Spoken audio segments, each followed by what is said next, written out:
Vous aussi, vous avez forcément entendu parler de cette nouvelle IA chinoise qui fait trembler la Silicon Valley, DeepSeek. Franchement, ces derniers temps, ça parlait de DeepSeek partout. Et d'ailleurs, ça continue.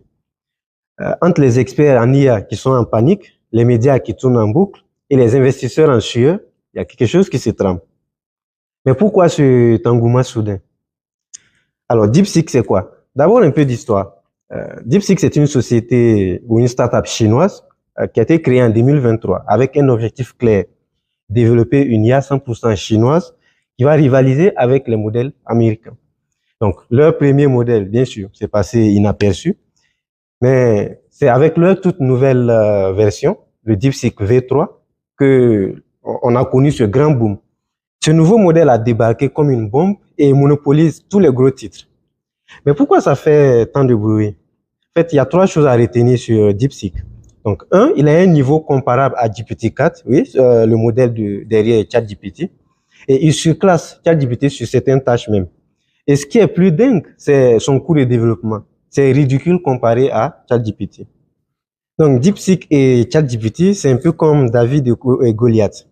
Tenez-vous bien. Selon les estimations, DeepSeek a été développé pour moins de 6 millions d'euros, contre une centaine de millions pour ChatGPT. Et le résultat, même leur version payante est beaucoup plus abordable que celle de ChatGPT. C'est en partie pour ça que les médias s'emballent et que la Silicon Valley est en mode panique. Mais DeepSeek, c'est bien plus qu'un outil IA. C'est aussi un défi au statu quo. C'est une réponse chinoise à la domination américaine sur l'IA. C'est une affirmation de souveraineté technologique. Et pour nous, simples mortels, c'est un coup de pied au monopole des GAFAM. Et bien sûr, une telle percée n'a pas plu à tout le monde. Si vous aviez testé l'outil peu après l'annonce, vous aviez peut-être remarqué qu'il ramait ou qu'il refusait de nouvelles connexions. Et pourquoi? En fait, DeepSeek était sous le coup de cyberattaques massives et ces attaques ont duré pratiquement pendant 3 jours. Il s'agissait d'attaques DDoS. Donc, en gros, c'est une pluie de requêtes envoyées depuis plusieurs appareils dans le but de faire planter le service.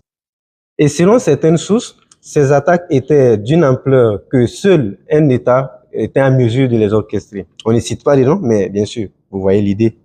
Sur le marché de la tech, DeepSeek a pulvérisé un mythe, celui des budgets astronomiques pour le développement des IA. Et devinez qui a pris cher? Nvidia, le géant des GPU, le pilier incontournable du développement des IA. Donc, après l'annonce, cette société a vu sa valorisation chuter de près de 17%, soit environ 590 milliards de dollars après l'annonce de DeepSeek. Et comme si cela ne suffisait pas, Nvidia est aussi au cœur du projet Stargate, un projet à 500 milliards de dollars lancé par Donald Trump. Bref, DeepSeek, c'est une réponse cinglante à cette initiative également. Certains vont même jusqu'à qualifier l'annonce de DeepSeek d'effet Sputnik en référence au lancement du satellite soviétique Sputnik en 1957, qui avait à l'époque pris les États-Unis de court et déclenché une course effrénée à la conquête spatiale.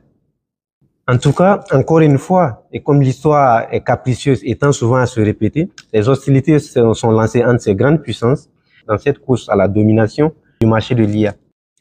Alors, qui aura le dernier mot? Seul l'avenir nous le dira. Mais une chose est sûre, l'IA est devenue un enjeu géopolitique majeur et nous ne sommes qu'au début de cette nouvelle bataille. Et l'Afrique dans tout ça? Comme d'habitude, les grandes puissances s'affrontent et nous, on regarde. Mais personnellement, je vois que les talents africains vont émerger et que nos dirigeants vont se réveiller sur l'importance de l'IA. D'ailleurs, certaines initiatives Made in Africa ont commencé à voir le jour. Donc, croisons les doigts pour les années à venir. Et vous, qu'en pensez-vous? Quels enseignements tirez-vous de toute cette histoire? Dites-le nous en commentaire. Et bien sûr, n'oubliez pas de liker et partager la page et surtout vous abonner.